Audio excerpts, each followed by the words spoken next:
Hello. Today we are going to be doing some SOL review. Topic number 1 is on coordinate geometry. A lot of things you can do with coordinate geometry. You will have to find the distance of things. And as you can remember, we have a distance formula for helping to find stuff. Our distance formula looks a little like this. It's kind of confusing. A lot of pluses, a lot of minuses, y's and x's being added, subtracted. A lot of people tend to forget this. So we have another way of finding distance. When you have the SOL, you're going to be able to use graph paper. So the Pythagorean theorem, where we use c squared equals a squared plus b squared, creating a right triangle is going to be a lot easier. Here's an example. Let's say we have 2 points, x, which is located at -6, -2, and y, which is located at 4, 3. A lot of times you'll be told to find the length of xy or find the distance between x and y. First thing you always want to do is plot your points. Make sure you go x coordinate first, then y, -6, -2, 4, 3. And once you plot your points on your graph, it's really good to connect them using a line. Once you have your points plotted and the line drawn, we need to actually use a right triangle, otherwise we can't use the Pythagorean theorem. Just remember, you only want to count exactly how far down you have to go, and exactly how far over you have to go. And just like that, we have our right triangle. The last thing we always have to remember is there's a right angle right here, which means across from that is our hypotenuse, the longest side of this right triangle. This is always c in c squared equals a squared plus b squared. We have our a and our b. We can count them. 1, 2, 3, 4. This length is 5, vertical change of 5. To go horizontally, we go 1, 2, 3, 4, 5, 6, 7, 8, 9, and 10. That distance is 10. Doesn't matter which one you label A or B, but C always has to be your hypotenuse. Then you fill in the information. C squared equals A squared plus B squared. Square those numbers, you get c squared equal to 25 plus 100, which means c squared equals 125. Remember, we want c, so in order to get rid of this square, take the square root of both sides. Once you do that, you get c equals root 125, which can be simplified. C is equal to the square root of. You always want to look for a perfect square, the biggest perfect square that can go evenly into the number under the root. And I know from lots of practice that 25, a perfect square, 5 squared, goes into 125 exactly 5 times. And the reason we do this is because we know the square root of 25 is equal to 5. So that 5 comes outside of our square root, and this 5 is still inside the square root. So our final answer for the length of that line, that segment, is 5 times the square root of 5.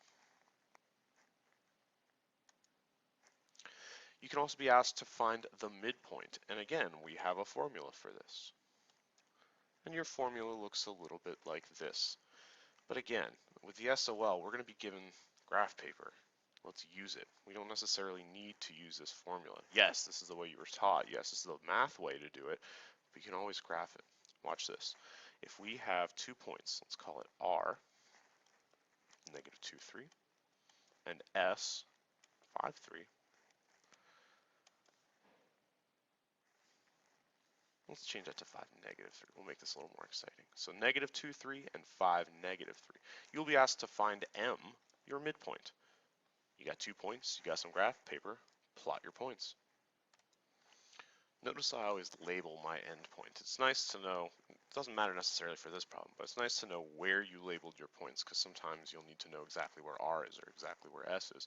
And if you plot everything, draw some lines, then have to go back and go, oh shoot, which one is which? It's kind of a pain. Always label your points. So you've got this here. We're trying to find the midpoint, which is exactly in the middle of this segment.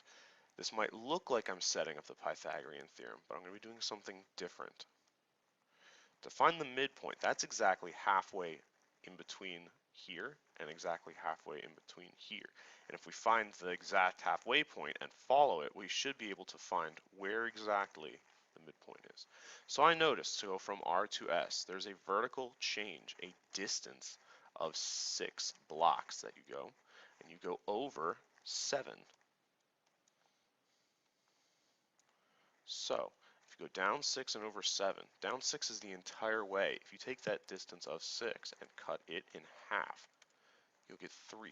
So we need to go from R down 1, 2, 3, and we know it should be somewhere over here. That is halfway. We also know that from 7, if you cut that in half, you get exactly 3.5. So the horizontal change should be 3.5 to bring us right there. Now what exactly is that point? Because it's not on a grid line. If we start with one of our coordinate points and use this distance, this halfway, this midpoint, we'll be able to find it. Remember, our horizontal change to go halfway was 3.5. We went over 7 the whole way. We need to go 3.5 to get to where we need to be. So if we take one endpoint, let's start with R on the left and move over 3.5. Negative 2 plus 3.5 is 1.5. Our vertical change just to go halfway was 3. So going here, we actually have to go down or subtract 3 to go from R to our midpoint. So if we take this positive 3, subtract away that 3 distance, you get 0. And again, 1.50, that looks like exactly where our midpoint is. That's how we can use graph paper to find a midpoint. Finding a missing endpoint. This is where you'll be given an endpoint, call it A, and a midpoint,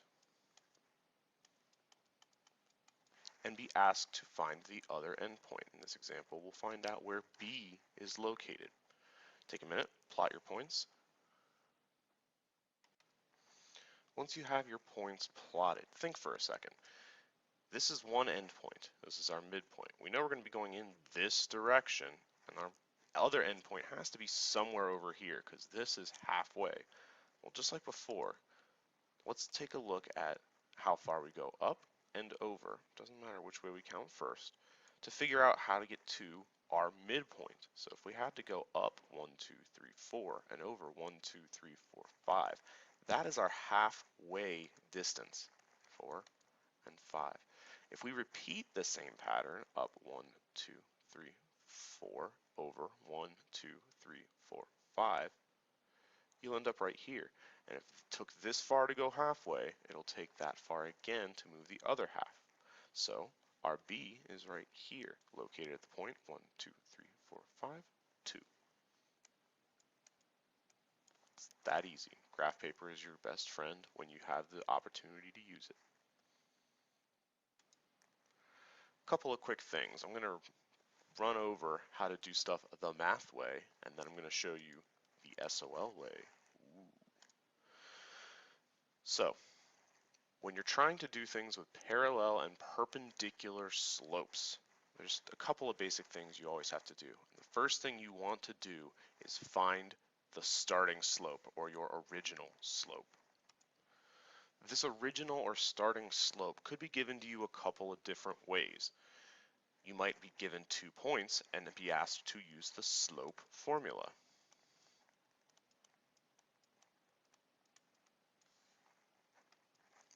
Please do not forget your slope formula, y2 minus y1 over x2 minus x1. You may remember it as rise over run. You may also have to find your slope from a graph. They will have given you a graph with a line, and you will have to count the rise and the run, similar to how we just did the midpoint formula, counting the up and the over. The last way you might be able to find your slope is from an equation, directly from something that says y equals.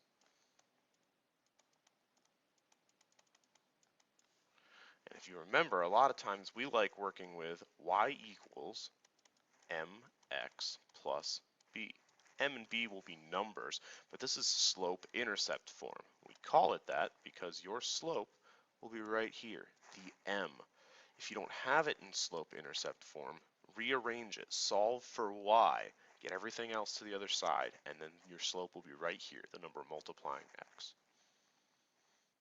From here, once you have your starting slope, what you are going to want to do is apply the slope, meaning use it in the terms of the problem. And there's really only two ways we can do that. Depends if it is a parallel question or a perpendicular question. If the problem is parallel,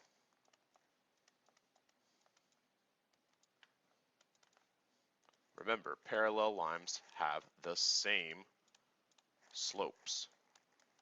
So whatever slope you found from here, doesn't matter which way you found it, you'll use the exact same slope when applying it. If it's a perpendicular problem,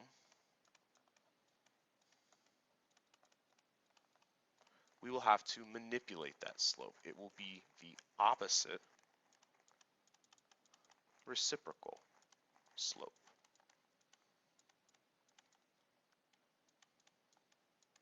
Here's an example. If our original slope was 3 over 2, and it told you it was parallel, we would use 3 over 2, same slope. But if we want the opposite reciprocal slope, if it were a perpendicular problem, flip your slope and change the sign. So what was on the bottom becomes the top, and vice versa. And because this was positive, this would be negative. And finally, once you have found and applied your slope, you need to just use the new slope for whatever the problem asks. So use new slope to solve.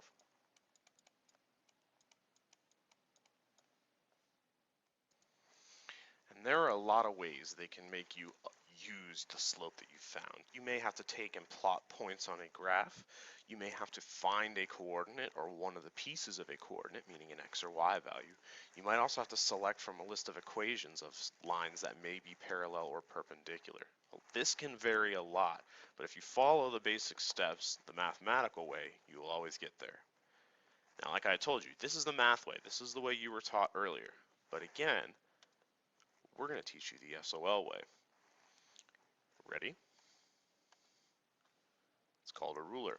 You will be given a digital ruler on the SOL. You'll be able to turn it, move it. A lot of things this is super helpful for. Mainly, you can set this to whatever slope you want, move it around, and look. Now you can make a million different parallel slopes to your original slope because it's not moving. Another really cool thing to point out, look at this ruler. Notice anything special about it? It's a rectangle, which means a rectangle has right angles. Each one of these corners of the ruler makes a 90-degree angle. These can be used anytime you are working with perpendicular. So you can change and manipulate the slope of this for parallel, copying that slope, and you can use the corners to check to see if things are perpendicular. Pretty neat, huh? We'll come back to this later. I'm going to show you a couple of problems doing it the math way, and then I'm going to do it the SOL way. So here, we've got a line, T, that has 2 points on it, negative 8, 5, right here, and 8, negative 3, right here. Identify the points that are not P, but is on a line parallel to T, but goes through P. The key word here is parallel. So we need to find this slope. Step 1, find it. Step 2, apply it, meaning there's going to be another line. It has to go through P and it has to be the same slope. So we're going to apply the slope that we find here, use that to find other points that would be on P, and then we're going to pick and choose which ones are actually on this line. So again, we're going to do the math way real quick. I notice that my slope of this line follows a pattern like this. It's crossing at each one of these points, down 1 over 2, down 1 over 2. This is our slope. And because it's parallel, we're going to use this exact same pattern or slope and repeat it here, down 1 over 2, down 1 over 2. I'm going to do this as many times as I can. It's not going to be necessary for every single one of these points, but it's going to be a lot easier to see which ones work and which ones don't if I take the time to plot all of them. Notice they are parallel. So now we're going to look and see 2, negative 5, 2, negative 1, 2, 3, 4, 5. Yeah, that's a point on our line that's parallel. negative 9, 1. No, that one's not one of our points. Negative 6, negative 1. Yes, that is one of our points. Negative 2, negative 4. No, too far down. 0, negative 4 on the other hand, works. And negative 4, negative 2, negative 4, negative 2 is also on our line. This was a math way. Again, we just plotted a bunch of points, used the slope. Let's do it the SOL way. You get your ruler. Because we are dealing with, again, a parallel problem, we want to take and make sure this slope matches the slope of our line. Be as exact as possible. See how it's close, but on this end it's above and this end it's below? If you're going to be using the shortcut, we got to make sure we're doing it correctly. That's perfect. So now we've got the slope we are looking for. If we come down here, make sure it goes right through the center of your point, we can now use this, create a line that goes just on top of it.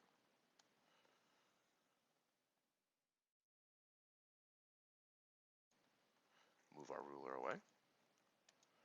And we just did all the same work that we did a second ago in about half the time. You'll still find the exact same points and it'll still give you the exact same answer. Pretty helpful. Let's do one more.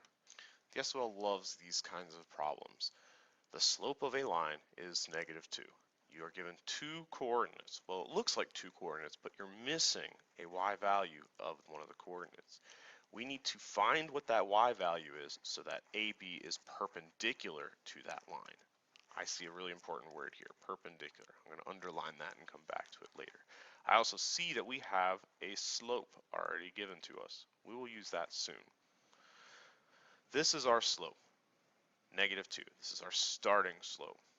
We need to manipulate this for the problem. That's where this comes in. If it is perpendicular, negative 2, which can be written as negative 2 over 1, any whole number can be written as being over 1, is going to be flipped and negated, opposite reciprocal. So the slope we care about here is 1/2. Now, you will always be given graph paper here. You don't have to use formulas, you don't have to do much of anything, but your graph paper, which hasn't been shown to you yet, will be blank. You're just going to have a big old grid. So what you need to do is always add your axes first. Just like that. Add your axes. So once you have this, you always want to plot your point that you are given. You don't have two whole coordinates, but you do have 1 point. And that's really all you need here. 1, 2, 3, 4, 5, negative 1. This is our coordinate A. We need to make AB, again, perpendicular to our slope of 2. So in order to do that, we need a slope of 1/2, meaning positive up 1 over 2. Up 1 over 2. We can keep plotting in that direction, but you'll see the coordinate we want has an x value of 1. We don't know where the y is, that's what we're told to find. So going in this positive direction isn't going to help us for very long. So we need to repeat this pattern going backwards until we find, ooh, look right here. When x equals 1, y equals negative 1, 2, 3. This point is at 1, negative 3. It's part of this line, which is perpendicular to this line. We have found the y coordinate, which we call n, just for this problem, and it is at negative 3.